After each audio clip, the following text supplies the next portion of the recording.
on Good Day Live, we are very happy to welcome to studio Shannon Giles, the tobacco-free Vigo coordinator. An important job that you have and lots of good things that you've been doing in the past weeks. We've seen the news. Tell us about the recent ordinance and what it means to Vigo County.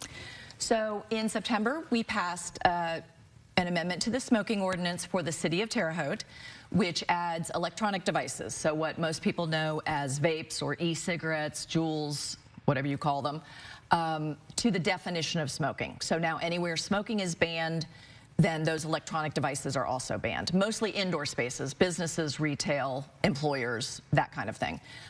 Just this past Tuesday, we passed a mirror ordinance on the county level, so now throughout Vigo County, smoking is banned, both tobacco-based products and electronic devices in all indoor spaces.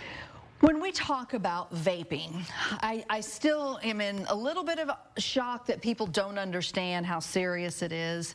But you have all these statistics, and we don't have time to run through them all, but let's just focus on the reasons why have just as much to do with the secondhand vape as they do the secondhand smoke, right? Right. Well, in 2007, when vapes first came on the market, they were pitched as the healthy alternative to smoking, or even something to help you quit smoking.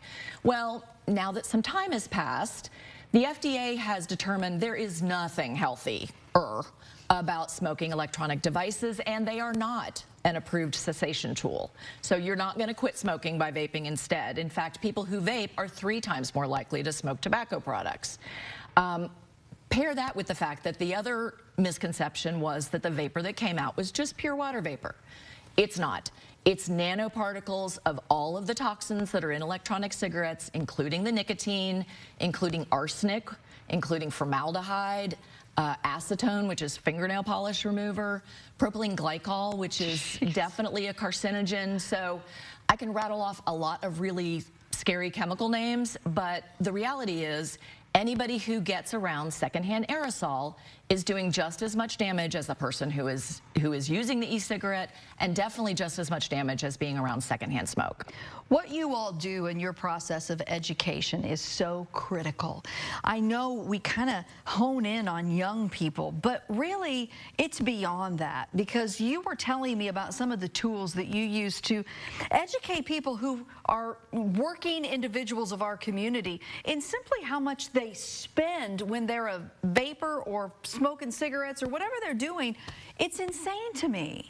Yeah, the cost is really quite prohibitive. If you are a low-income family, if you're a single parent trying to make ends meet at a minimum wage job, we have a scenario that we play out that shows in a week of a minimum wage job, $290.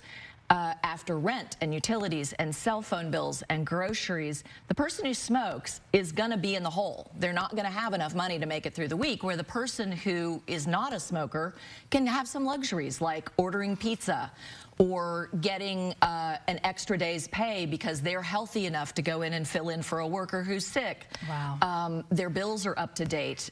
The difference is a few $100s from a pack-a-day smoker, and that's based on a $5 pack of cigarettes. Electronic cigarettes are much more expensive. It's way more. And $5 has not been seen in a price of cigarettes for a long time. Well, what you all are doing is so important, as I said, and we may have people watching who hear some of the things that you say in bits and pieces and think, man, I just want to learn more. Where can they learn more if they want to do that? So individuals who really are ready to quit, call 1-800-QUIT-NOW or quitindiana.com.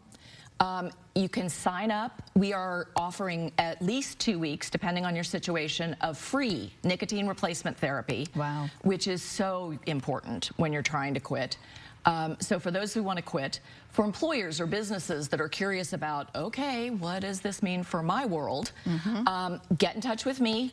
Giles at kconline.org. And the website is a good place to find you. And the website is a good place to find me as well. And we are offering free materials to all businesses. So window clings, signs for their employers, as well as wellness programs for their employees to start to help their staff down that road to quitting. And then coming up in the next couple of months, we're going to do some lunch and learns with local employees. and businesses so that they can figure out how to navigate this new ordinance as well. Well, thanks for coming in today to talk with us and just share some information that's important. Thank you so much. I really appreciate your support. Well, we appreciate what you do because it's making us all healthier and making our community healthier. That's the goal. That is the goal indeed. So once again, if you're interested, you can always visit the website, caseyonline.org, a great place for information and details more about this ordinance, but also just in general, what you need to know to get healthy when it comes to becoming tobacco-free. Stay with us. We'll be right back.